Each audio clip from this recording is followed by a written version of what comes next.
What's up, guys? What's up, brothers? Welcome back to another episode of Whiskey And water. Bitch. You love to see it. We're in this motherfucking bitch. Happy Monday. Hope you guys had an incredible weekend. Your ladies are back at it again with a fun episode all about dating. Dating during quarantine, dating in the era of not being able to fuck on the first date. In the era of a global pandemic. Pandemic. Honestly, that's a kind of good name though. Instead of pandemic, it's a pandemic. Damn it. I like that. I kind of like that too. It's just like, fuck, it's ruining everything. Damn it. Did you just birth something right here? Oh my God, I'm kind of here for it. Like, let's just make it a thing. I can't believe you just accidentally made this a thing. Honestly, it just happens. I'm just that great.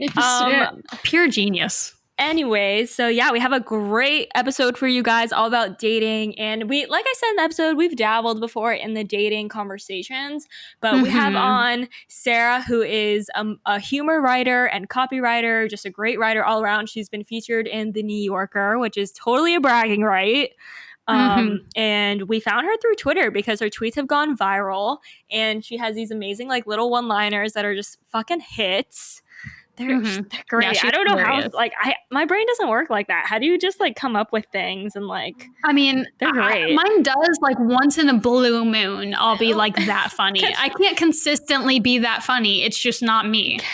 Catch me on the right day. But yeah, so we have a great conversation. Yeah. We talk about like politics and dating and like red flags in dating and dating profile. Dating apps, sliding into the navigate them. All the good stuff. All the good stuff, yes. But before we get into that, we have a little squirt catching up to do. You know what I'm saying? Catch up, baby. And actually, before that, shall we present our guys? It's happening. Guys. Okay, so it is really happening. We're really out here, Season 4, coming out the gate strong, baby. Good things are happening. We have a ad for you guys today, and we're so happy to share it with you because it is a brand that Jess and I both genuinely use, genuinely love. Okay, so we're going to tell you a little bit about Mind Tan tanning lotion, and we've actually both have posted about them before. And basically, Mind Tan is where cosmetics and skincare meet tanning. They believe that tanning begins with you. They believe that your tan should be just as unique as you are. One shade does not fit all, and tanning is so much more than light, medium, and dark. With Mind Tan, you can customize your bronze glow based on your skin type, tone, and desired skin finish. And yes, sister. They are clean beauty. They're vegan, they're cruelty-free, PETA approved, clean, skin-loving ingredients, 100% natural, DHA, sustainably sourced. You love to see it. We love Mind Tan because, I mean, and a lot of people have always asked us, like, how do you guys stay so tan, like, for all of your shoots and all of your photos? Like, I do Mind Tan probably once a week, and I apply it. I mean, it's so easy. Like, you know, you apply it right before bed, and you go to sleep in it, and you wake up with a beautiful glow. It is salon quality formula, and they are based out of Australia. Which is, of course, we have that Aussie glow on us 24/7, and we love Mind Tan. Yeah, we love it. And I even used it on Tyler in the beginning of quarantine, and he approved. So it has Tyler's stamp of approval, my fiance, for those of you who don't know. It's not just for the ladies. It's not. I mean, shit, anyone can benefit from a nice glowy tan. He was literally like, why haven't we done this before? Because he's a little, he was feeling himself. He's on the pale side. So yeah, I mean, Tyler was feeling himself. If you guys are interested in checking out Mind Tan, we will leave the link in our description. Check them out, guys. You know, shout out Mind Tan. I'm a happier person when I'm tan. I am. I'm not gonna lie. I feel so much hotter when I'm tan. It's ridiculous. Like no lie. But okay, so now that we have that conversation out of the way, we would love to do some squirt catch-up time. Hell yeah, brother. Let's get into it. What is new and good in your life? So, guys, today I found out some really, really tragic news. Oh my God. It's so sad. Wow, It's I'm so sorry sad. to have to do this to everyone that doesn't know this. However, I mean, actually, Brother, I don't so even. sorry. Okay, so if you guys have the unread feature on your Instagram DMs, I don't think everyone has it. I think you Oh, okay. might have to have like a creator account or something of that nature Oh, because what? I think you do. I think you do. Okay. So, All right. regardless, guys, in your DMs, when you get a DM and then you're like, well, I don't want them to see that I've seen this, or I want to leave this unread so I This is can go so back to it tragic. later. You swipe and you click unread. I just fucking found out after, months of doing this to people, Years. ghosting, Years. ghosting people, not responding to people, whatever it may be. I just found out that it only unreads the message for you. It does not unread the message for the other person. That other person can still fucking see that you have seen it. And for legal reasons, for personal reasons, I will be passing away. Brothers, I don't know about you, but we are just put in a lot of situations where, we love that feature. When they came out with it, we were like, this is great. This is amazing. Like, thank you, Clutch, Instagram, for looking beautiful. out for us. And it was a scam. It was a scam the whole time. And guys, we tested this out because we wanted to make sure that we knew what we were talking about. Our friend Bianca, we've had her on the show before. Bianca Gezzi, shout Beauty out. over, what was it? Beauty and boobs, something along the lines Beauty, of that. brains, boobs. Yes, and that was actually one of our best episodes. Anyways, she is the one who exposed this knowledge to us, and we tested it out before the episode, and it is true. I am so sorry to break the news to you guys. Unfortunately true. It is only unread on your side, which really, how does that make sense? Like, let's just talk about this for a second. Why would I want it to look unread on my phone? Who's on my phone looking at my messages to see if they're unread? Nobody. I want it to be unread on their side. Yes. I mean, I do get the concept because it's like, it's unread for you so that you can go back to it. However, there should absolutely, you can flag it. And there should absolutely be a disclaimer that says this does not unread it for the other person, which it's just a big misunderstanding. I'm so embarrassed. There's so many people that I've literally thought that like they did not see that I read their message, and then I fucking go back to it a couple days later and I say, OMG, I just saw this. My fucking bad. I'm digging my grave as we speak. Tonight, Jessica's funeral will be lay me in the river at dawn. PM. Sink me away with the words of a love song. However that song goes. I am so upset, guys. It's honestly unreal. That's really sad. And we're here to, we're using our platforms to spread what's important, and this is one of them. And we're just so sorry that we are the ones to have to break this to you if you did not know this. The bearer of bad news. So yes, moving on. Anyways, let's talk about this Britney conspiracy on TikTok, shall we? Free Britney Spears. Hashtag that's all I have to say. Britney. We'll leave it at that. Leave Britney alone. TikTok has been wild for finding these conspiracy theories, and like everything that happened with Wayfair last week, we need to touch on this. This is very important. I posted about it on my page, and I was like, okay, what do you guys think? Is this, are we feeding into something absolutely batshit, or is it real? I would say like, I got 99% of responses being like, there's at least something fishy going on. Bruh, it is there are too many coincidences that line up. Oh, you're telling me that they provide the furniture for these camps, right? Oh, for the ICE detention camps? Mm-hmm. And then all these children go missing? Mm-hmm. Yeah. There's just shit's adding up, brother. I don't know if shit is adding up or if shit is not adding up. Do your own research, but I mean, it's disgusting. And I'm going to cast my vote and say that there's a very good possibility that there is truth behind this theory. Mm-hmm. Oh, guys, we are living in a crazy time. And bringing it back to Britney. Bringing it back to Britney. Her deposition, I believe, is actually this upcoming Wednesday. So like this will be, we're releasing this on a Monday. It'll be Wednesday that her deposition is happening. I think, right? Oh, wait, no. Because we're actually releasing this next week. whatever. And so whatever, her deposition would have already happened, but we will see whether or not her conservatorship is actually unlawful or if she can actually break it. So we'll see if our girl Brittany is going to get freed. Also, or fingers crossed. If you're not updated on this situation, because I'm just thinking about someone who has probably no idea what you're talking about, and they're like, "What is she Britney saying?" Spears. There is this theory. So she's been under this whole what's it called, a conservatorship, where you know she doesn't have control over a lot of aspects of her life. And then on TikTok, there's this theory that she's being held against her will, that her boyfriend is fake, or like is her like her guard her what's her the guardian, word I'm looking for? her legal guardian. Her legal guardian, or like more like a chaperone. And there's like these videos of him like telling her to smile and telling her to kiss him to make things look like it's normal. And then people will comment things on the video saying, if you need help, dance your next video. If you need help, wear a yellow in your next video. And then the next video comes out and she's like wearing yellow and dancing. And guys, it's crazy. Standing Look next into to very it. specific things. Yeah. Yeah. And then also, did you see that shit about Tom Hanks too? No, not Tom Hanks. He's involved in the other conspiracy theory. Yes. I'm talking about, who's the guy? Howie Mandel. Yeah, Howie no, but Mandel. I think he's actually fine. I think that was just like him being weird. I don't know though. I don't know. Guys, there's a lot to look into here. There's a lot to divulge into. My computer's on 1%, brother, so let's save this recording.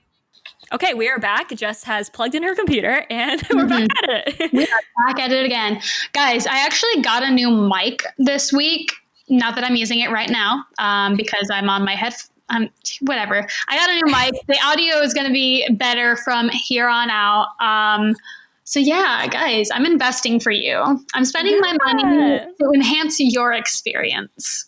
Yes, because we have technical difficulties every time, and it was because she was using the mics that we used to use in person, and I convinced her to get this remote mic because it's lit. And here we are. It's so much nicer. It's so great. Right? Isn't it just a piece of cake? You plug that bitch in and we're just ready to go. I don't need this whole fucking sound board and shit. Yeah. I mean, of course I get it now that like, who knows how many more remote episodes we'll have, but whatever. It's good to have for the future too. For travel, it's great. Exactly. Wrap this little fucker up. Exactly. All right. So we will do our app of the week. Jessica, go ahead. All right. I think it's Jessica. I was just gonna say I'm kind of uncomfortable with that. I don't know how I feel about that. Jessica. Oh. Okay, that's canceled. I think I would rather have someone call me Jessie. Well, no, I take that back. Anyways, app of the week. App of the week. So I was actually influenced by an ad on Instagram. I know. So usually I can spot these things from a mile away. However, I received this ad for an app on my Instagram stories, like it came through, and for some reason, I don't know why I actually watched it, but whatever. This guy was talking to me about this app, and he was like, mental health is, should be, we need to normalize getting help for our mental health. And, just as like we get trainers for our bodies, like we need to normalize getting trainers for our minds and, bettering ourselves. And so I was like, all right, like, I'm gonna fuck with you. I like what you're saying. So yeah, I downloaded this app. Sound good marketing. Yeah, facts, dude. And so basically I ended up downloading this app and signing up all within 5 minutes. And so basically what this app is a remote like therapy. Like it matches you with a therapist. And it's all online. So it's like, you're not going in person. It's like all like via Zoom or via calls or whatever, whatever platform you desire. And it matches you with someone who is like an expert in whatever it is that you are looking to get help in. And, so I ended up downloading it because I've wanted to see a therapist for a while now. And I don't know. I'm very picky about like who I'm going to be divulging my personal information to. And I just really want, if I'm going to be spending money and my time, I really want it to be like, I really want them to be good, And so I was matched with this lady, and it's a lot cheaper than, conventional therapy, and going in, like, I would say it's like half the price. So I'm really excited to try it. The app is called BetterHelp. This isn't an ad or anything, of course. But yeah, I just wanted to tell you guys about it. I haven't started yet. However, I have downloaded it and I have matched with a therapist. So I'm really excited to try it. Yeah, and if you guys are considering, if that's something that's been on your mind, but you like don't want to get a referral from someone or don't Mm-hmm. want to find someone on like Google, I think it's just a better approach it's a more modern approach. Like nowadays, Yeah. everything needs to be an app. It makes it simple. The system, I'm sure is very user friendly. You put in your information, it connects you with someone. Mm-hmm. So yeah, check it out, guys, if you're interested in that. Yeah, not to mention, I think it's really great. Obviously, not given COVID and everything, it's super Mm, convenient. But also, like for people who are like really busy and don't have time to like yeah, drive to a fucking place and sit there for an yeah. hour and drive back, like that's such a commitment. Whereas, like I And can just really, if hop on you're Zoom, like and hell if you're yeah, getting you're getting damn near the same, I think the same kind of experience. I mean, there's nothing yeah, really that you need to be in person for to have that yeah. conversation with someone. So awesome. I'm Hmm. excited for you, brother. We're all about encouraging mental health and, normalizing seeing someone and seeking out professional help. So love that for you. Thanks, brother. All right, moving on to Amazon must have. Amazon must have. Okay, this might not be a must have for some people, but it's improved my life in such a small little way. But I bought Hmm. this set of electric wax candles. And because I had a lantern and I don't know, I just had this idea. I feel like it could be nice to stick in a lantern instead of just actually lighting a candle. And I started to turn one on before I go to sleep every night. And it makes like such a pretty little night light in your room. It's like a So glow and it flickers, so it's it an looks real. electric wax candle. So it's not an actual candle. It just looks like a candle, but it's electric. Yes. So it's like But real wax and then the battery's on the bottom. so it's real wax. Yes, it's real wax. So it looks real for the most part and the lantern it 100% looks real. Huh. So yeah, it looks completely real and in a lantern you probably would think it's a real candle, but I love at night turning it on because you always kind of want to go to sleep with a candle lit, but that's really fucking dangerous and it's dumb. You wouldn't Mm-hmm. do that. I So you would. get that nice candle kind of like flickery effect and it's just like Yeah. so relaxing and peaceful. So yeah, it has I a little love remote that. control. I, Oh, I that's love so it. nice. It Wow. was a great investment. They were pretty affordable. It came with a pack of 10. There's like shorter ones and longer ones. So yeah, it's been a great Damn. little What? addition. Send me that Hmm. link, brother. I actually I love that because will. I low key like night lights. Like just because of you Hmm. guys heard me last week, dude. You guys know these The nightmares I have. nightmares So it's kind of nice waking up and like being able to see shit to sometimes. see. Yeah. So that's a pop-up pro tip. I'm gonna look into that. Yeah, I got It's you. actually Okay. this is actually like a little off topic, but I was doing like a little haul on my stories the other day of I went to Ross, of course, as I do, and spent money that I don't have, as I do. As I do. And I got these really cute like little like candle holders, I guess they are. But You love them candle holders, girl. yeah, but She's they're a really sucker.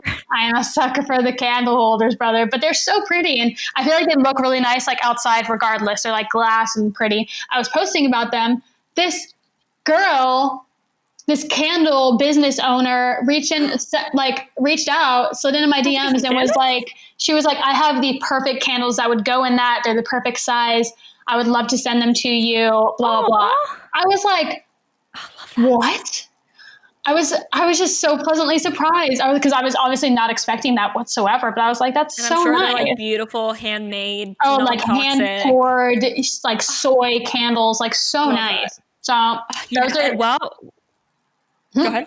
those are coming in here soon. So I'll be letting you guys know how those go and how they fit in my new little candle holders. Yay! And also, just real quick, while we're on the topic of candles, because I cannot not say this, be careful with your candles, y'all, because apparently they are very toxic. And if you're burning, I mean, granted, a lot of products that excuse you, a lot of products that we use in everyday life are toxic. If they have fragrance, oh my God, there's this horrible documentary on Netflix that tells you how basically That, everything is giving us cancer. It's mm-hmm. fine. Everything's Yeah, fine. I'm fine.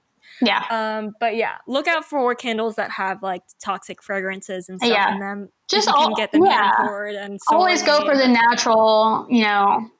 If you can do natural natural things. anything, yeah, always do natural. On that Um, topic, sorry, we're going on again, but I would love to have someone on who's like, a sustainable can kind of Yeah. like educate us on how to be more sustainable and Mhm. more toxic free. Love that. All right, guys.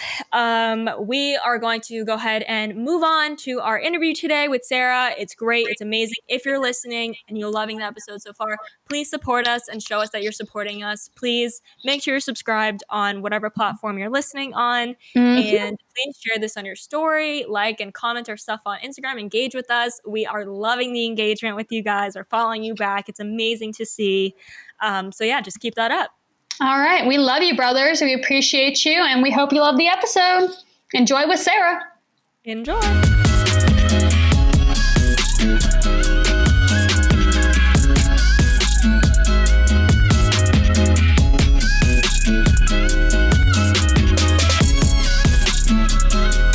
All right, guys, we are here with Sara. Sara, how are you, babe?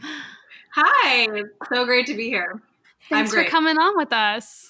Absolutely. We are so excited to have you on. I believe we found you on, did we find you on TikTok or was it Twitter?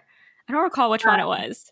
Definitely not TikTok. Not TikTok. Okay. Okay. So it was Twitter because your tweets have been like blowing up like crazy, all about dating. And yeah, we can't wait to get into this conversation because I feel like, you know, we've kind of have Dabbled. tipped our toe, dabbled into talking about dating, but we haven't done like a full-fledged dating episode. And especially now that so much has changed with this global pandemic, we can't wait to just like get into it with you and talk about your writing and all that good stuff. Yeah, I'm ready. So I guess just to start off, tell our audience a little bit about you, who you are, and what you do. Okay, I'm Sara Reynolds, and I am a writer, and I live in Seattle, Washington. I've been here for about 2 years after doing 13 years in New York, and I do marketing copywriting for big brands as my full-time job, and then on the side I do humor writing, which covers men, millennials, dating, booze, politics, all of everyone's favorite topics. All of the above. Yeah, everything. I like the booze in there. That's on brand with our show. Okay. Yeah, exactly. A little bit of everything.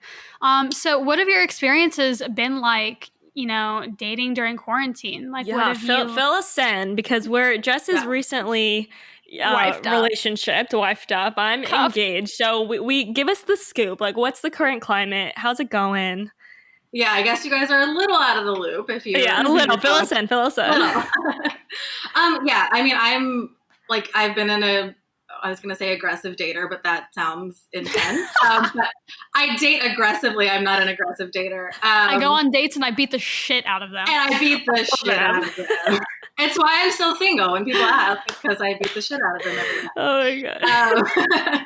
But yeah, I did. I mean, dating, being able to go to the bar down the street, wearing my first date outfit and going to my first date bar. And, that routine obviously no longer exists. And so, I think starting in February and March is when, I think they clocked that the amount of people that were getting on dating apps was so beyond what had been on it prior. Astronomical.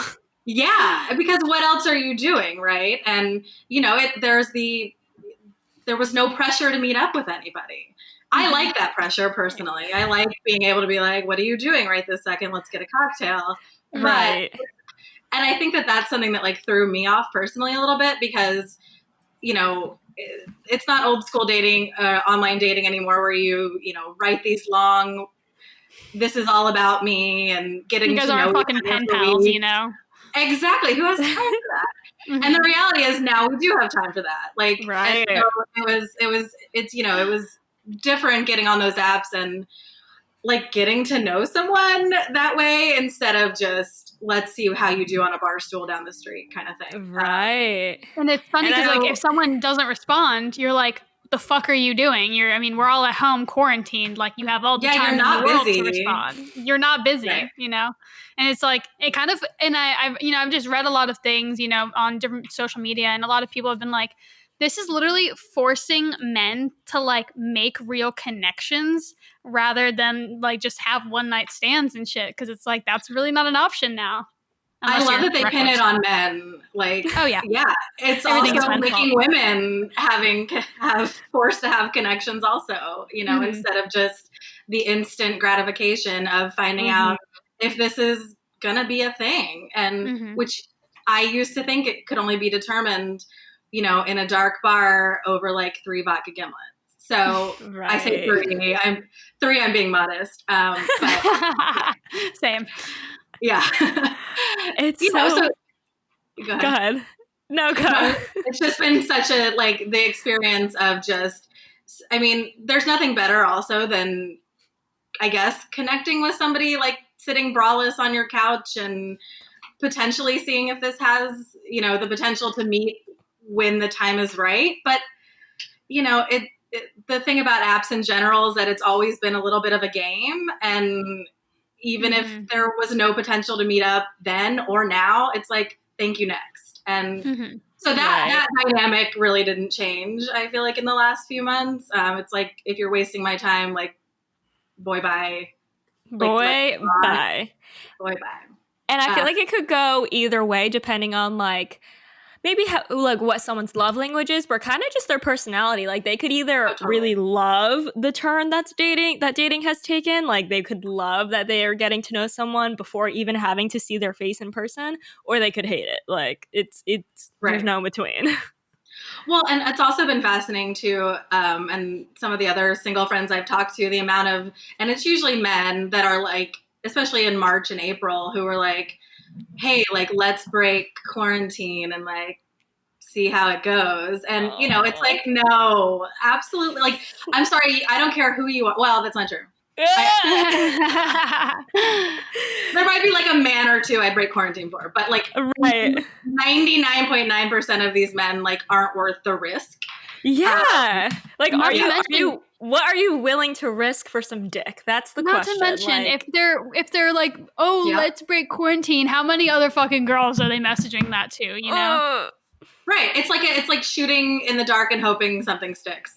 Oh my God. And so how do you feel like the narrative or like the messaging has changed during, quarantine? Because at first it was like, you're meeting someone, like, you're messaging someone to meet up and kind of seeing where it goes from there. But, it's a totally different conversation now, like when you're introducing yourself to someone. And in the same way, like, you would go and sit in a bar and figure out pretty quickly if this wasn't a connection. I feel like you can still get that vibe over DMs and texts and dating app messages, because if you don't have anything to say to each other beyond, like, what did you do today, then there's probably not, if you're not, one, interested in asking anything else about their life, or if you're not creative enough to think of something to ask outside of, like, how was your trip to the refrigerator today? Like, something terribly cheesy like that, then it's, again, that's another way to figure it out. Thinking of someone, like, asking that. I'd be like, and all the cheesy, like, pickup lines that people were using. I'm like trying to think of, like, I saw you wrote an article about first date questions and how, like, that has kind of just like changed, but also just like, how do you ask these basic surface level questions in the middle of a pandemic? Like, it feels just so odd and bizarre. So wrong. Like, and what's funny is I wrote that piece before the pandemic, and it was like first date questions updated for end time. Oh, the updated one. Oh, okay, that's the one I read. Right. It's like, what's your favorite cocktail to drink when it's 157 degrees out because climate change is real? And, it's like updating normal first date questions. And now they're even more extreme, right? Like, the hard-hitting questions. Homes. Yeah. Oh my God. Yeah, it's been a very, I mean, I think there was a point too when the apps were just, like, overwhelming and, a lot of the same. And, everyone kind of starts to blend together too if you don't get to right. So, did you change your profile at all? Like, when this started, like, I'm curious as to, like, what you look for in a dating app, because you said, like, they all can kind of blend together. So it's like, what kind of sticks out to you? I mean, at this point, I mean, I keep You're joking. like money. No, I'm like nearby. Like, Oh, right. yeah, like, which is not factual. But yeah, I mean, like, I don't think my taste has changed through all of this. I still, I've had, unfortunately, a very specific type for a very long time. And my friends before the pandemic, every time I'd like text them and tell them I was going on a date and send them like the picture of this guy, they'd be like, he looks like the last 17. Like they all. Yeah. Wait. Yeah. What's your type? We need to know. Yeah. Spill it. I describe it as like sophisticated lumberjack. Ooh. You love it. Which is Okay. like, being in the Pacific Northwest, like a very easy box to check. I mean, not that they've all checked my boxes. Yeah, I feel like they spawn out of Seattle. Yeah, 100%. Okay. And so, yeah, and it's, every time I send, this bearded guy to one of my friends, they're like, that I couldn't tell you the difference between the last 27. So, oh my God. Which is fine, but that also, I think the one thing that's come out of this is I've been a little more open to like men that don't look like that. And good. because there's been more time to connect with people, and it's really unfair that it's been like and we're allowed to do that. Dating apps like absolutely facilitate a scenario where you're like, I like your face or I don't, right? Yeah. So, this was even if you didn't like obsess over someone's face initially, like taking the time to get to know somebody obviously is a positive light, a positive Right. in this. So. Have you done any like FaceTime dates? Is that a thing? Are you calling people and getting like to see their face? Yeah, so I like a lot of people and like a lot of millennials like hated talking on the phone for most of my life. Like, we're obviously texting is the way to go. As a writer, like I just come across better on via text or on paper. When you get to think things out, delete, redo. Yes. Yeah. When I can like write a nice little essay in the notes app and then paste it and feel good about it after I've reread it 75 times. Right. Yeah. So calling a guy, like I used to joke that if like you were calling me, like the only reason should be that like you're on fire. And yeah, literally. Even then you've called the wrong number. Yeah.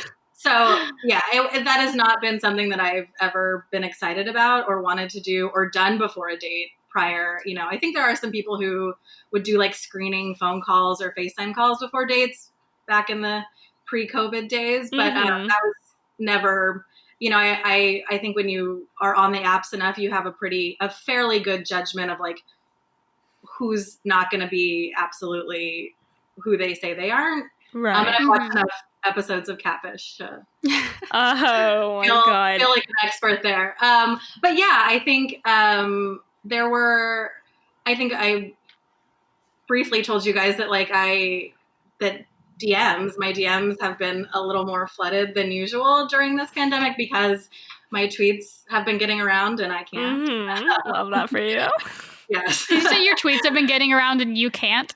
Yeah, I'm really jealous of them. I'm really jealous of them. No, that's horrible. Oh that's so God. funny. So yeah, I think you had mentioned when we like kind of spoke previously that like your DMs have really been like the bread and butter for you. So, and I feel like that's even better though, because like when you're on someone's social media versus a fucking dating profile where they like, I mean, and again, a lot of people's Instagrams now when they're single are kind of a dating profile. I think it's better though, because you can get a better feel for like, I can go find someone's grandmother's daughter's a second cousin and see what their family is like and shit. Right. Just don't bring that up on the first conversation with them that about absolutely. The grandmother's so how was Aunt Susie? How did her colonoscopy go? Right. It was so funny. Well, also like I think the intentions are so different, when you're on a dating app, your intentions are to look the best you can for potential prospects. What would the word be? Prospects, thank you. Yeah. And then on social media, it's like you have family and friends, so you're presenting yourself to your family and friends, so you can kind of get like a different vibe from their social media accounts. Yeah, and I put myself out there, like my Insta accounts. I have my personal one, and then I have the one that has all my like fun tweets on it. And I've been documenting my life on the internet for a very long time. And so Ditto. like I am 100% like you could literally learn about me just strictly based on what I've put on the internet. And that I don't prefer it that way. Obviously, like if Yeah. someone wants to meet me and it's mutual, I'd rather them get to know me in real life. But the reality is they It's an absolutely option. know who I am. Yeah. But the shitty thing is that those people that are sliding into my DMs usually have like a profile picture of like a tree and their private accounts. So, God, and The they don't, sophisticated lumberjacks, man. yeah, So he's like, humble. I could maybe cut this tree down in my profile picture, but unclear. So, Unclear. unclear. Pending. yeah, like, and that's the thing. You don't get to, like, at least on dating apps, you know, there you have your 8 pictures. For men, it's usually a Right. blurry, dimly lit selfie in the mirror. Oh my 8 God, Or pictures. they're holding a fucking fish. Or they're holding a fish. The worst is the fish pics. Don't do it. Don't do Oh, it.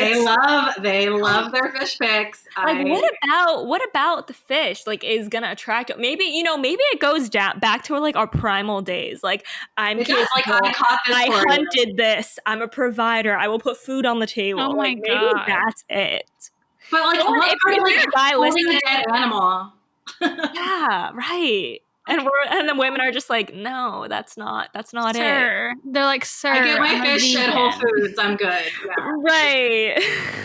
Not Yeah. farmed. And also something I had thought of is like it's almost hard because in a first date, like you're reading someone's energy, like you're kind of getting their vibe, and you Totally. can't really do that through a phone. Yeah. So I feel like, it's hard for me to say because I'm not in that position, but it would be really hard for me to try to like read someone just through text and through a few pictures on their Tinder profile and through a bio. I saw another article you wrote all about translating men's bios, which was hilarious. Yeah. I Loosely. feel like Yeah. it's just so hard to get a read for someone these days. Like It is. And again, nothing compares to sitting on a bar stool next to somebody. But a few of these guys, I mean, the same dynamic on Tinder where, 93% of them are probably not a good fit for you. It's the same way in the DMs. I'm sure you guys get DMs constantly from men, but like, that most of them are not great Right. or coherent. Beautiful princess. Yeah. Let me send you like, yeah, let me send you $500. $5,000 a week. Yeah, like no, donate it to a civil rights fund. I don't need that. Right. Yeah. Like it's messy in there, and Very. now that my tweets have made their way around, and most of them were very clearly about like being single during quarantine and. Oh, so you're giving the men a pass. They are I guess so. Yeah, they but are just the it's door's very open, funny. they're walking in. Yes, luckily, like you can shut the door on the internet every now and then, which is great. Thank God. Yes. Blocked. Oh, thank God. Yeah, but a few of those, like, there's been some winners too, which is really great. And they're men that I've had phone conversations and FaceTimes with, and one kind of made its way into the lead, and Ooh. that's really exciting. And there's a potential success story there. But in the meantime, the last couple months have been a whole new way of doing things, and I'm now more open to like being on the phone, and you have to be. There's no alternative. So You have to be. I mean, I think that when you're putting yourself out there, whether it's on, social media or, dating apps, and, we are kind of flooded with all of these options and all of these people, or, people are hitting you up constantly.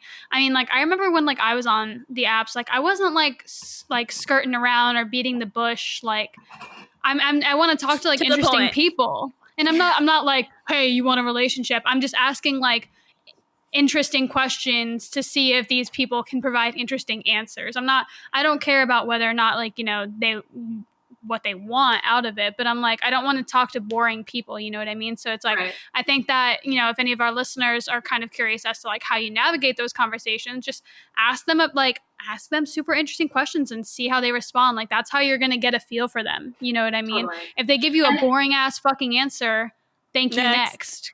That's your answer. Like, Exactly. Yeah. Yeah. And I think too, like, I mean, if I've learned anything from all of these like DM connections, it's, even just a lot of women would like, reply with like a heart eye emoji to a guy's story, but like that's not you. Like ask them a question. Like you should feel empowered and free to like do the same thing that men are doing to women in their DMs, but be creative with it and give a thoughtful reply. Or if you really want it, that's the thing. I think some people don't necessarily want a real answer back. I think they just want to see if they can get right. It's kind of like a test. Like you're feeling the waters. You're like testing them out, seeing if they're worth even investing more time into. Because even though we do have all the time in the world today, time is still limited. And have a plan too. There was a guy that like slid into my DMs, and he was very cute, and he was local, and he had he was like, hey, like you're pretty and funny, and I enjoy following you, and like how's it like, he did all the right things. And I replied to him, and he literally was like, I have no idea what to say now. I didn't expect you to reply. Like, you need to have a plan for that. What? Yes, men are empty. Yes, like he clearly didn't have enough confidence to think I was going to. I mean, I don't know if I like. I don't know if I respect the fact that he was just blatantly honest and was like, I don't know what to say, or if it's like. He didn't have to respond right away either. That's the fucking. No, think about it. That's take your time. It's okay. I'm like, even if it's tomorrow, I'd rather get a fucking good answer than get an immediate answer. Totally. And like, I could text my boyfriend 24/7, but I don't have shit to say. I'm only gonna fucking text him when I have something to say, or you know what I mean? Like, and I would, I prefer the same courtesy. Like, don't waste my time. You know what I mean? Honey, take your time. Think about it. Come back to me. It's okay. I ended up like tweeting it too, because I was like, I'm not asking that these men be like Elizabeth Warren and like have a plan for that, but like, oh my God, you should be prepared for a woman to respond if you're gonna go in there. Yeah, you're like, thanks for the content, homie. This is not for me. However, I will tweet about it. Thank you. Not a bad scenario, frankly. Right. Really. Have you been like, obviously you said you were an aggressive dater pre-quarantine, but I'm sure you were very used to kind of this like schedule, as I'm sure a lot of our listeners are who are, dating men out in the wild. You get used to this kind of this normal schedule of going on a date once a week or seeing people. It's kind of just becomes a part of your weekly schedule. So with that, do you feel like, are you going crazy? Like, do you feel like it's made a difference in like your happiness or your interest? Yeah. Like, I mean, I was very rigid in the sense where like, that was part of my social life was dating. Like, right. And I'd be like, what are your hobbies? And I'd be like, dating. And that's not because, that's also something that because I've been dating so long, like I think people joke, and I joke that like it's a sport, but it's not. Like I know there are men's feelings at stake, of course. Men don't have feelings. No, I'm kidding. You know what? For a long time, I didn't think so. Debatable, pending. Yeah, we'll figure that out later.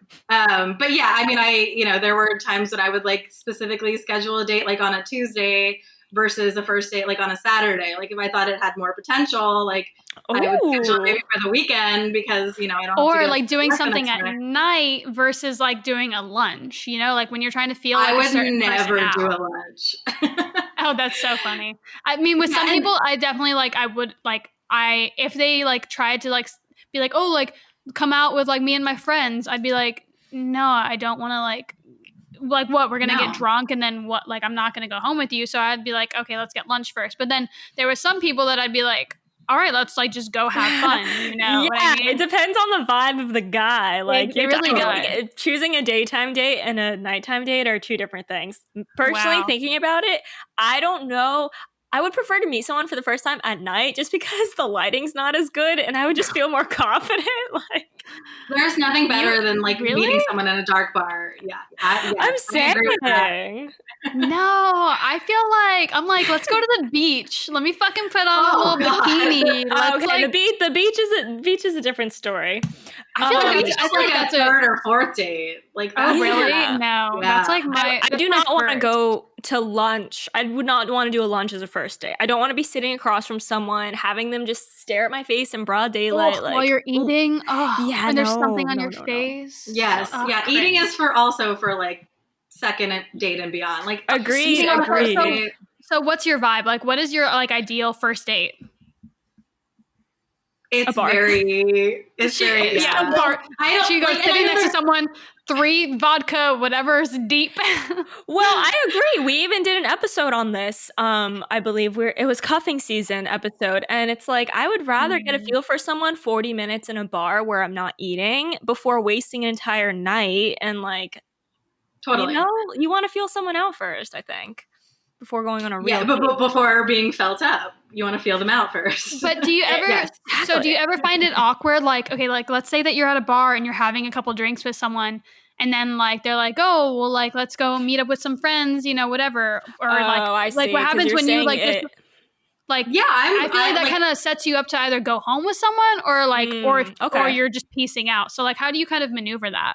So like my friends have been telling me for years, the ones that are all happily married, like they've insisted that I go on these dates, I have no more than 3 drinks, and I go home alone. And I just, something about that makes me want to have more than 3 drinks and not go home alone. You're like, it's not for me. You know what? It's not. That just doesn't sit right with me. Yeah, it doesn't. And so I've continued to do whatever works best for me. And I've always been about like a vibe scenario too. Like, and my issue is if I'm having a really great time with someone and we're both enjoying each other and it's very clear we're into each other, why would I end that? And there's a lot of answers to that question. That's there, all of my friends have been like, so you can do it again, like, and not spend the whole night like continuing to pound cocktails and but if you're having a great time, I mean, like, why are women the ones who have to hold ourselves back from that temptation? Exactly. Like, yeah. And they're not. They don't have to. And I've always kind of lived by that rule that like if I'm enjoying myself and it's a mutual scenario, like I'm not going to deprive myself of that. And yes, a lot of the time that lasts longer. Like if it's like fucking meant to be, it's meant to be. You know what I'm saying? Totally. And I've been on dates that have literally lasted like 8-9 hours because I mean I know that sounds insane, but it's true because we're having a good time. And that's still while we're at the bar. Like, if you find somebody that you're having a good time with and you're like, all right, let's go to the next bar. Like, let's go, or let's get something to eat. Yeah. I've had some of my favorite dates is like where we started off at one bar and then like we ended up at fucking 11 till 11 is like Miami's like 24-hour strip club. 24/7 strip club. And like I'm leaving at like 6 or 7 a.m. and I'm still really good friends with them. Like it didn't end up, I obviously didn't end up with them, but those were some of the most fun dates. Fun times. Exactly. And like that's the worst case scenario is you had a really great time with somebody and like if they want to hold that, I've had men hold that against me that they were like, I don't think you're taking this seriously because you stayed out late and like I don't think you're taking it seriously. No, like what the fuck is that? What the fuck is that? And that to me is a very clear sign that like this isn't meant to be. So thank you for that. Yeah, but like thank you for handing me that red flag on exactly. The spot. Like, totally. Now it's like over. And that's the thing. I feel very lucky in the sense that because I've dated so much, I've learned how to compartmentalize. Like that. Like that's okay. Like if you're not into me after this, or okay, great. There's like 7 million more. And that's I have 50 online boyfriends. Thank you. Next. Yes. And there's been times where I've been on bad first dates and I've stayed in that same bar stool and invited another first date to come fill his place. So, I'm resourceful. You love to see it. You fucking love to see it. Incredible. Living your best goddamn life. So do you just dismiss the first guy? You're like, I have sorry, been my friend's coming. And and you're not tonight. So you gotta go. That part. Oh my god, I'm shook. I think a lot of women have issues too. Like if they're not feeling a guy, that they struggle with being like they're like, how do you leave? And the reality is you say, thanks for the drink, I'm out of here. Like I think women feel more pressure not to like offend a guy, whereas a guy would be like, you're not hot enough. I'm out of here. Like, Yeah. Right. there should be no lose 10 pounds and come back to me. Yeah, fuck Oh off. my God. So Yeah. You said something really interesting. I'm kind of backtracking, but you said something so interesting that I find fascinating about the day of the week thing. Like, yeah. depending on the potential of someone, you might invite them out on a Tuesday versus a Saturday. Tell me more about this. This is interesting. Yeah, it's not necessarily a fully conscious decision that I make, but I realize like, and I also used to be in a bad habit of pairing my dates with social events because there aren't a lot of men deserving of a full evening. Face of makeup. Mm-hmm. Oh, yeah. That's yes, 100%. Like if I'm gonna like look nice. Like, I'm going to go to a social event or like see friends I haven't seen in a long time. And then I'm going to meet up with you. And that is me being resourceful again, but it's also obviously backfired many times for me because I like to have a good time. So yeah, the day of the week thing is more like, you know, because let's say I go out with a guy that I really like on a Tuesday and it's heading towards like an 8-hour date again, which is wild to do on a Tuesday, but has been done.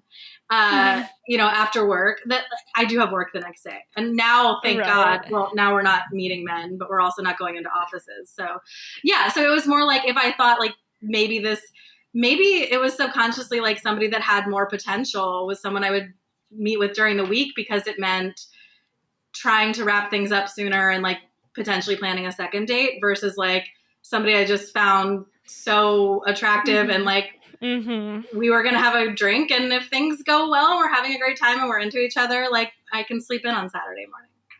And not to mention, I think that going out on a weekday kind of gives you an out. It does. True. Yeah, because you're just like, oh, you know, I'd love to you know, do whatever, but I have to be. Yeah, exactly. And I think that that's kind of like that's playing it on the safe side. And then again, if you are having fun and you want to like risk it all, you call in sick the next day. Exactly. Worst case scenario. There you go. If my boss is listening, I'm just kidding. Yeah.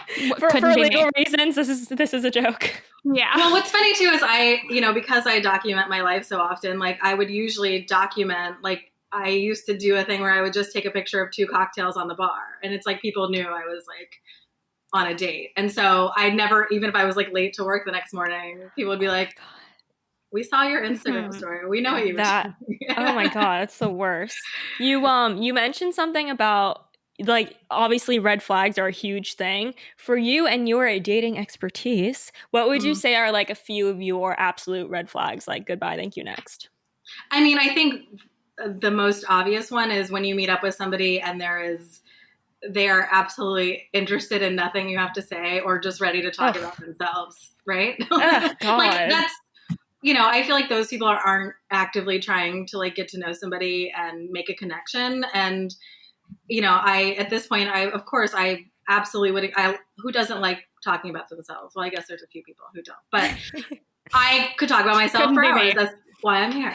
But no, I think that like, if, you know, you're asking questions and you're engaging and they can't think, like if there's just an inability to like think of something that they want to know about you, huge red flag. Yeah. Okay. Yeah. I agree. And honestly, like if I'm going out with someone that isn't super interested in like what I have to say, like if I don't have to interrupt them to ask them about themselves, then I'm not into it. Like I need someone who's like, you know, all about me, like wants to know all about me. And then of course I reciprocate that energy, but like I definitely, if someone's talking about themselves, it's the biggest turn off because maybe it's just because I think too highly of myself. I'm like, you're not shit. No, and that's a good thing. Obsessed with me. Bye. That should be the minimum requirement is somebody that's obsessed with you. We don't ask for much. Right. Exactly. And that's why I worked out with my boyfriend. He's great and he's obsessed with me and I love it. Obsessed. That's perfect. How much of a gentleman do you look for? Like, are you counting if they open the door for you? Are you counting if they pay the tab? Like, are those things that you're paying attention to? I think the door versus the tab thing is interesting. Like the door, like sure, like if someone goes out of their way to like rush to open the door, great. Like they're making an effort. I think it's like it's, you know, it doesn't have to be something they do all the time, but if it's very like you're supposed to be putting your best foot forward on a first date, right? Right, like, right. And yes, it's if someone's like, yeah, you go get our next round and like doesn't even get up or offer or something like that, like yeah, those are signs to me that like, you don't really care. There Right. are bare minimum, and I am absolutely a feminist and believe in like splitting the bill, but I also think on a first date, like that's a gesture. It's, Mm-hmm. someone who just And abs. I it was gonna goes to say, their yeah, like their character at the end of the day. It's like if someone yeah, doesn't hold the door open for you. I mean, I feel like that, and we have touched on this slightly before, but it's like that's like you should just be holding the door for everyone. Like little right. things like that, like Yeah. shouldn't be considered like It's super only gonna help. gentlemanly. And also it Yeah. goes to show that like, the small things really add up. And especially in relationships and dating, and especially like you said, you're putting your best foot forward on a first day. Those little dates, those little details, like that will They add tell up. a Yeah. woman or a man, either or, but like those little small things that will really show a lot, I think, if someone's paying attention to those small details. Yeah, and the other thing is too is the follow up. Like after a date is over, I Okay, think yeah. that is such an easy thing a Ooh. guy can do is be like, I had a great time with you, even if he said it in real life and you left. Like just having that, like Still. to have like proof in your text messages. It's such a small thing, but it's like Okay, we had that's this good. time together, and I'm acknowledging it. Yeah, and he's And not leaving you in the dark. right. And I And I think feel good about it. and I feel good about it. Yeah. And Right. of course, I think a lot of people would say, well, you could do the same thing too. And of course I could. And I would be ready Mm-hmm. to reply to his text. But I Right. do think You're like, I have 5 replies drafted already. I need, yeah, I want the I'm first waiting text. to copy it over from the notes app the second you reply to me. Yeah. And I think that that's the other thing too. It's, that's what's always been like a hesitation for me in moving forward with these men that I go on first dates with, because something that's always really scared me, and I think it's for a lot of women and potentially men too, is the gray area. And that's that area after like you have a great first date, right? And then after you have a great first date, it becomes all gray to me personally, because it's like, when will I see him again? What's he thinking? Like, how did that go? And Mm. even if you have a second date, it's still like, okay, like what's next now? Like if he didn't text you for a day, everything's a question, and it makes you question yourself. And that's Absolutely.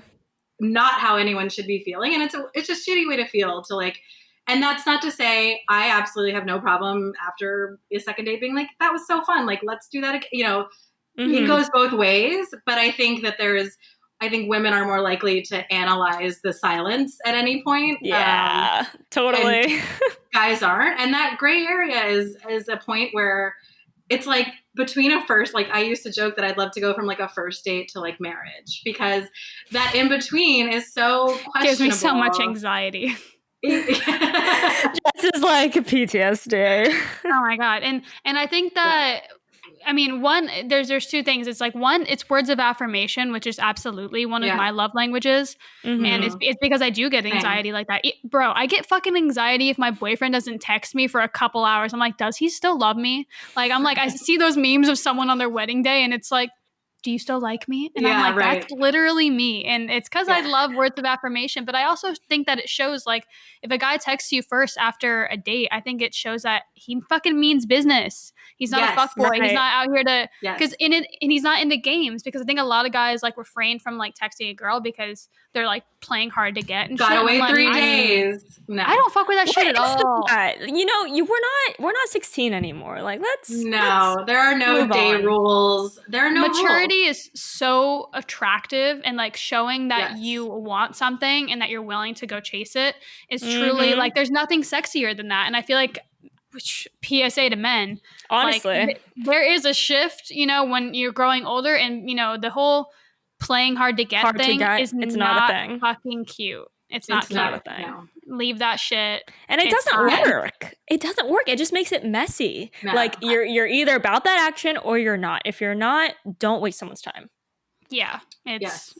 and I think And not to there's mention, like, go ahead, babe. I was gonna say, there's like 40 other new dating terms that describe what men and women do to people who like crumbing and orbiting, where it's like Who just keeping kind of like someone. Yeah, and you there. don't know what they're doing because there's no cadence Line that of says communication. Yeah. right. Yeah. Yeah, Go it's ahead, really Jess. interesting. I forgot what I was gonna say. What was I gonna say? Any guys, if you're listening, send that follow-up text. If you take anything away from this Send a episode, follow-up text. send the follow-up text. Open that line of communication, reassure them, let them know, because yeah, I can't imagine going on a date, it going amazing, me feeling so good about it, getting home and then just like nothing. And then the next day waking up and like waiting to get some sort of like right confirmation. Right. It's like, am I being ghosted, or is he like taking time to write a nice reply? Like, you shouldn't have to sit around and like wonder and like twiddle your thumbs.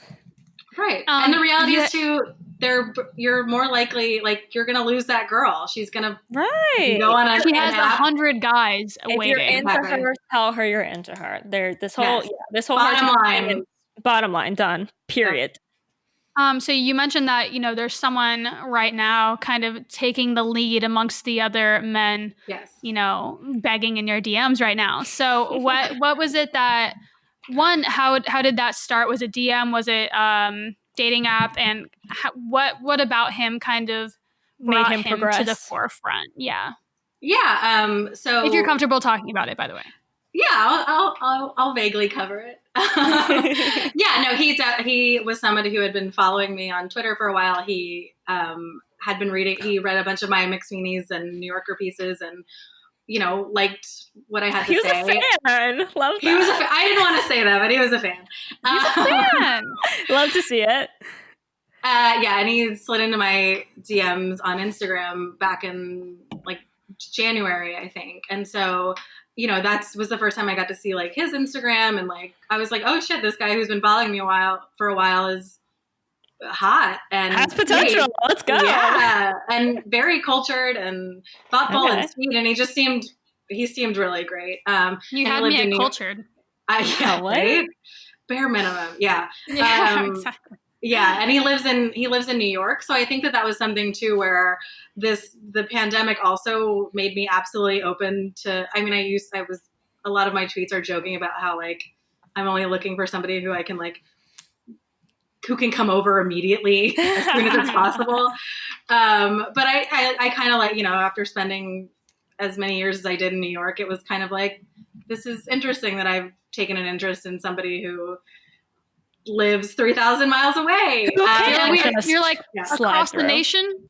Check. Yeah, check. It's fine. And I've done long distance before, and I love the concept of like being with somebody and then going back to your own life and doing what you need to do. But anyways, we exchanged DMs for a month or two plus, and one day we were like, hey, let's talk on the phone, and then we started FaceTiming, and he's wonderful, but it's one of those things where who knows? Everything is up in the air right now. Like in regards to every aspect of life, everything is literally up in the air. Up in the air. And as somebody who works for an airline, including the virus. Yes. Oh, you work for an airline? I work for an airline. Yes. Nice. How has that been? Oh my God, that's like a whole other mess too. It's interesting. It's interesting that we've all been able to run an airline from our homes, which is pretty wild. That is wild. Yeah. I have another random question, just because out of curiosity, because I am not in the dating world and haven't been for a while. At what point? Because we were talking about red flags, and it just made me think of it. At what point is politics ever brought up in like the first date or the first few dates? Because I feel like that could be an immediate red flag. I do. Well, and we were, I think there was like we were taught for so long, like don't talk about religion, don't talk about that is the first thing I want to talk about. She walks in, she's like, who are you voting for 2020? I won't go out. No, I will find out before I meet up with somebody. I won't. Okay, that was what I was curious about. Is that something that you bring up immediately? Do you wait a few dates? Like, no. Do you research it beforehand? Yes. Like if there's any hint that we might not align, and I'm not saying like I'm not open to having conversations with people who don't believe the same thing I do, but I think fundamentally for a relationship to work, you need to be on the same page about ethics and morals and politics, human rights, and who deserves them and who doesn't. Yeah. So totally. It's very important to me. And, a lot of the dating apps now give you space to say, like if you're a liberal or Oh, conservative, which is see, how so helpful. interesting. I did not know that. Okay. Bumble will even let you filter by it. So You love to Really? see it. What? That's amazing. Wow. yeah, So I didn't know you could filter by it. That's incredible. That's lit. it's great. I think it's Yeah. very important. It I mean, is, And yeah, it's like, there's it no is way I something would that ever you're date a conservative. Like ever in my life. I would never do it. there is okay, same. but listen, it's the same type of filter because realistically, you can probably filter. Can you filter by like height and physical appearance and stuff? You On some can. of them you can, yeah. Like Bumble See, will so let you on a free profile. You can filter by like three things, and that can be height, politics, and like wow. location. You know, So yeah, it really only makes sense that that's something that you can filter by because it's like, I mean, these are my preferences. If you're not this, don't show up on my page. Like, They're your yeah, values and your morals. Like right. so there's interesting. no shot you shouldn't like. I Okay. mean, I think it'd be also cool if you could filter by like, whether or not someone was into pets or kids, or if someone like Yeah, didn't ever want kids and that's a deal breaker for That's you. something you should know of like right. I before mean, even sending a message. they do have it on their profiles, but I'd prefer to Yeah. like, not even see someone that, because I mean, God forbid I see fucking, someone that looks like Liam fucking Hemsworth, You and fall in love.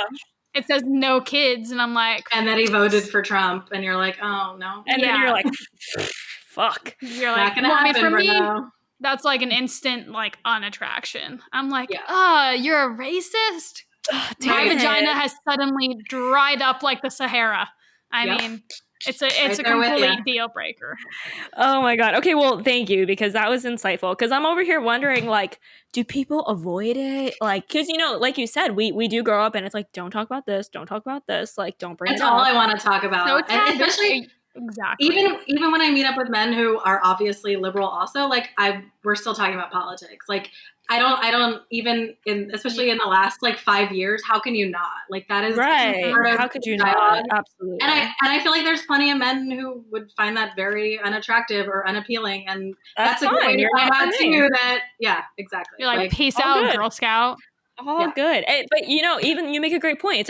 I mean, that's a great conversation starter. If you can talk about politics and we can talk about our rights and human rights and the things that we believe in, then that's huge, and it that's a also great says a conversation to lot. have. Yeah, and it says a lot about who you are as a person. And I True. think in a time when you can filter by things that are so surface level, like height, which is literally Right.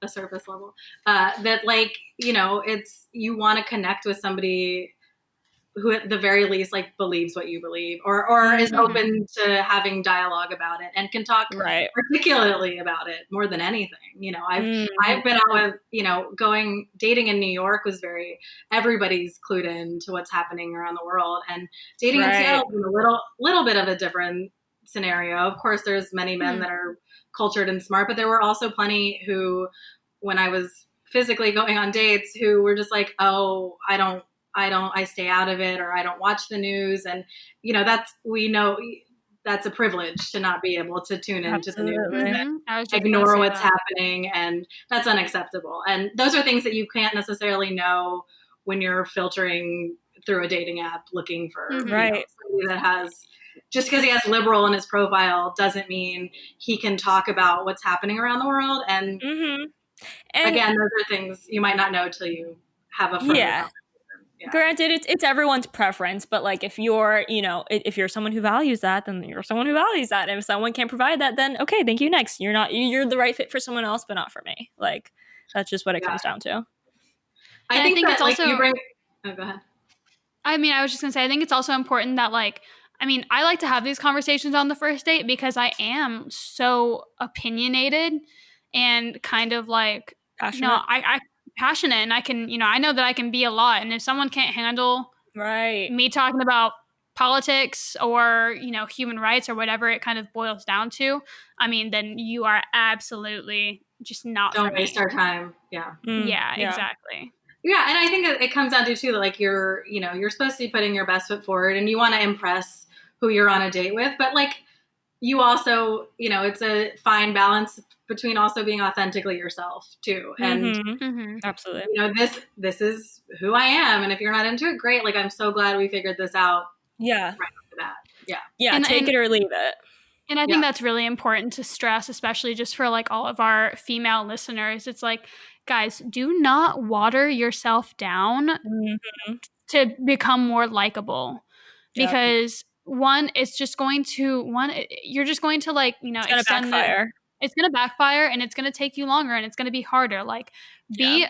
almost like, I mean, for me, I think I try to be a little bit more of a crackhead when I'm fucking meeting people, because I'm like, if they can take Can all they of handle this, it or can they not? exactly. So I mean, like, I try to be as authentically Yeah. me myself, if not more, because I'm like, I really like, I Let's would not rather waste not waste time my here. time. And like, even if someone's, super cool and they're hot and everything, like, if you don't feel like you can be 100% yourself, then that is not your person, baby. And there are so many other people out there. And And there's it's been like, let's figure this out now instead of in 3 months where we're really attached and then we end up getting hurt, Or I mean, dude, people have fucking divorces. And it's because, someone at the beginning of their relationship, forewent for, like, what I'm trying to say? Or, Like, yeah. shit, what's the term of that? Or They didn't Forewent disclose. on their, Sarah's on like, the writer. Help us that. out. Foregoed, maybe. I don't know. No, definitely not that one. Well, regardless, you didn't just, you weren't authentically yourself, because you were like, oh, well, these are things that I can, kind of make a sacrifice for. And then you come to realize, years down the line, that like, it's not something that you can sacrifice, and that you've been kind of like holding yourself back from that. And I think that that's also important to note, because like, I've been in so many relationships where like, I thought that that person was the one, and come to figure out that like, I was not being entirely myself. Like, I was trying to cater to them to make, I spent so much of my time. Yeah, I spent so much of my time trying to like make that person feel loved in their love language, while not loving myself enough. And come to realize, years or months down the line, that like, that's just not my person. And it's heartbreaking, but it's also like, if I had just been authentically myself from the jump, start, right? I could have saved myself all of that heartbreak. And it's, it's hard, not to mention for that person too, because that person has an idea of what you are to them. And then post relationship, that's when you hear those fucking things like, oh, you've changed. Or and it's like, no, bitch, I did not change. Like, I changed for you, and now I'm just trying to get myself. Yeah. Back to myself. No, and people are who they fundamentally are, and like, when you hear that people genuinely, like, generally don't change. Like, they are, like, yes, you can make some minor tweaks, you can make some effort, but like, it's the classic line that when someone shows you exactly who they are, like, this is it. Believe them. And it also goes to show that like, there are taking rules from other people about dating. Like, my friends that were always like, have 3 drinks, go home alone. Like, that might have worked for them, like that, and that's okay. But that maybe the guy that I'm supposed to be with, wants, is the guy that I spend 8 hours with on a first date, kind of thing. Like, 100%. There's that's why it's nice when your friends who aren't single give you advice about it. But like, when it comes down to it, like, just doing you. And I have a tweet about like, I love the phrase "you do you" because it's empowering, but it's also a reminder to have sex with yourself. Yeah, absolutely. Hell yeah, brother. Right. Yeah. So I love that. And it's so love important that you said that. Yeah. And not to mention, like, there's so much like, and we've talked about this before too with like Olivia. Like, Olivia broke up with her fiance for like, like over 6 months, and like, they ended up getting back together. And a lot of people, were either advising her like, oh, don't get back together with him, or there's just a lot of like advice that we're getting from other people who love you, who love you, and they really they are well-meaning, but it's like, you have to listen to yourself and your heart and do what's best for you. I mean, like, even there's just, there's so much that can go on in life. And like, I mean, even my current boyfriend, like, we were hooking up literally 7 years ago in college, and nothing ever came of it. And we stayed really good friends. And like, we've always had so much love for each other. And if you asked me like, a year ago or a little over a year ago, because that's when we started hooking up, if like, if I would have ended up with him, I'd be like,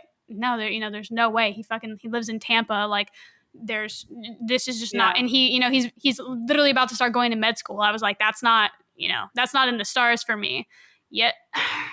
Here we are. You know what I mean?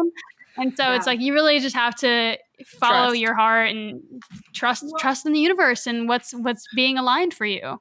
Yeah. Totally. And I think I always thought it's been fascinating to me, because I used to be obsessed with the fact that like going on a first date, like that, having that spark initially, I always thought was so important. Like that you just kind of know, and that it just feels right. And it's so funny, the amount of women that I know, particularly women, who are with men that they've been with for years now, married to them, and they're like, I didn't really like him in the beginning.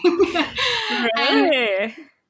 And not really like him, but like, I wasn't like, damn, he's so hot. He's the person. I can relate to that.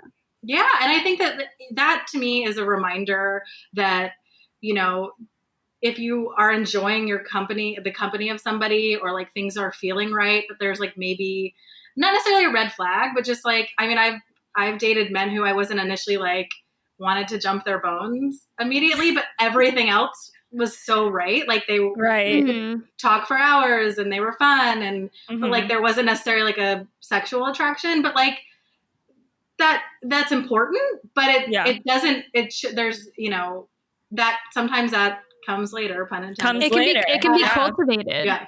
Right. Exactly. And that's something that I've had to kind of like retrain my brain to think that like everything doesn't have to align. And that's why I could go on first dates back to back to back to back, because if they weren't clicking right then and there, okay, then it was, but it's not fair either to not give a fair shot. And you only get that by both of you being yourself from the get-go. Yeah. And not to mention, I think that what that has to do with a lot is the fact that there are so many options, because it's like, oh, like, I didn't have a spark with him, but, I had a good time with, Larry last week, and it's like, maybe I can see him again. And so I feel like that's kind of but then Larry doesn't want to see you. So like, it's the odds of every, like you going out on a date and liking that person and then liking you also, like despite the millions of options that there are, it does feel like something unique and special if there is an opportunity when you're going through all these first dates that something goes further, right? That you both want to spend more time with each other. And I think that makes it, that kind of validates the surface level stuff that we were talking about, just being able to swipe left on somebody because of their face, like it makes it special. Worth it. Yeah. Exactly. It's like there's literally millions of options in the world, and we've both chosen to move forward with this. And, we both, care about seeing it through and seeing where it takes us, because we think that there's potential, and that's what's special about it. Yeah. And my biggest fear was that I had been through all the millions and that I met them all. Never going to happen. No, I hear you. I mean, and the thing is, it's not that you've been through the millions. It's kind of just like, in my current, pool of, like my social life, it's kind of like where, it's like, how are you going to just like meet the one, especially in quarantine, because it's like, we're not getting out. So it's like your options really are limited to whoever's sliding into your DMs, or maybe you're sliding into their DMs. And it's like even harder to find someone who's like, oh yeah, like, you said that your guy's in New York. It's like, oh, well, I'm in Seattle, you're in New York. Like, let's see where this takes us. Even though there's like, so many people, there's so much instant gratification online. It's like for you to kind of like want to see that through, and him taking it seriously is it's fun. Yeah. It's nice. It's refreshing. And it's worth exploring. Yes. Yeah. Love that for you. All right. So I say that we move on to our questions. We love asking our guests a set of 3 questions, and we just kind of switch them up. They used to be like super deep and like intellectual, and now they're a little more light and fun. We still don't have a name for this segment, but we're just going to keep it nameless until we can come up with one, I guess. All All right, so we're going to hop right into these questions. The first one is, if you could have your dream job, what would it be? Ooh. I mean, I think the fact that I get to write for a living and it pays my bills is incredible. So I in mean, shit, out here living the dream, Sarah. Jeez. some capacity, you could say I'm living the dream. But I think my like absolute dream job is writing for television. Okay. I've written like a spec script, a half-hour comedy, and Nice. I wrote a feature-length film a long time ago. Okay. So Wow. I think, a lot of overlap between copywriting and humor writing and like even TV writing is having those good one-liners that my tweets seem to be. So yeah, taking that to the next level and continuing to get paid to be clever And funny. is my Can't beat dream it. job. Yeah. Yes, manifesting that for you. Yeah. Love that. All right. Our second question is, what is the best piece of advice that you've gotten? Ever in life. Yeah, something that's just stuck with you. I You mean, can take a second to think if you want. I know, it's kind of a big question. yeah. It could also be something like a parallel to it is like, what's your favorite quote? You know what I mean? Yeah. Or like maybe the best advice you could give someone. Just advice, I guess, Yeah. that's stuck with you. I've been given so much. People have been giving me advice for a very long time. Maybe it's because I haven't ever taken it that I can't think of it. She's like 3 drinks on the first date. Yeah. Do the opposite of the advice that I've been given. I mean, I would take my mom's advice. It's very, maybe obvious, but there were 2 pieces of advice that she gave me when I was very young, or 3, and those are kinds of ones that I live by, which is 1, you don't owe anybody anything. And I think that that's something to remember all the time. I mean, unless it's like an electric bill. Money. Yeah. You owe people money, probably. You don't owe your time, your feelings, your energy, your emotion to anybody that you don't want to give it to. Love that. And 2, her other piece of advice was always, don't be the last one at the party, which is great advice, but I've rarely taken it. But it's still good to remember. But it's still there in the back of your mind. As long as there's like one more person still at the party, it's okay to go. There's been so many times where I've been the last person at the party, man. Yeah. Just so you know, Jess is the whiskey part of the equation. If that makes sense now. Yeah. The water is just the whiskey. I'm getting so many, and I think actually someone's said that before on the podcast. Really? I mean, it's quality advice, but someone once said to me, they said, Sarah, you are the party and therefore it is never over. There you go. I relate to that on a spiritual level. Yeah, it's a hard piece of advice to take, but it is something I tried to keep in mind pre-COVID era that it's okay to drain the open bar and be like, take the bartender home. You can leave and go somewhere else. Especially if it's a work party, which I love to, take advantage of free work booze. Absolutely. Open bar, or if it's someone's wedding, still go home and still, not have regrets in the morning. So there you go. Yeah. Okay. Do you have another piece? You said 3. Yeah, and I think my mom is always like, please just be a lady, and I think those kind of she's like, please, Sarah, please. She said it with like an emphatic begging tone for my entire life. But it is something that I do try to keep in mind too, across the board, especially too. And of course, lady is subjective, but I think, you'd rather be perceived as like somewhat classy than like an absolute fucking mess. And I've been perceived as both. So, there you go. Trying to find that happy medium. It's all about balance. Sometimes it's whiskey, sometimes it's water, Yes. Okay, so the third and final question is, what would your autobiography be called and why? Oh my God. I have like, I feel like As I a could read writer, I them. feel like this is gonna be good. Oh, that's so much pressure. I'm sorry. Every Honestly, time we ask this, we really need to, Jess, we really need to give these questions to the guests beforehand. Yes. You're not wrong. We need to.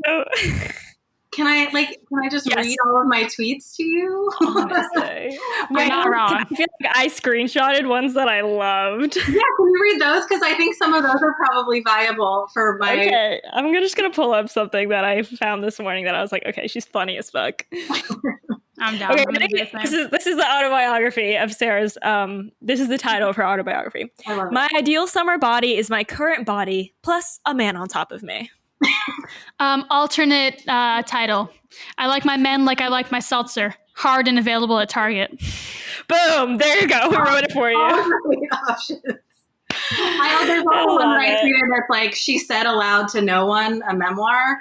That also. Okay. She said aloud to no one. I mean, she said aloud to no one. I love that. She said aloud to only her dog. That would be mine. Yeah. Amazing. Sarah, thank you so much for joining us at the remote whiskey and water table. This conversation was amazing. You filled us in. We are educated now on the dating scene these days, and we can't thank you enough. If people want to know more about you and follow you, where can they find you at? I am OMGSKR across the entire internet. So OMGSKR on anything. Perfect.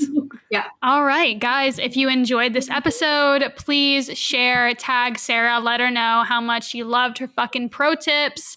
And, if you guys aren't already subscribed, leave a rating, subscribe, do all the fun things. Do the things and have a killer week, guys. We love you. We'll see you next week. Peace. Bye, brothers.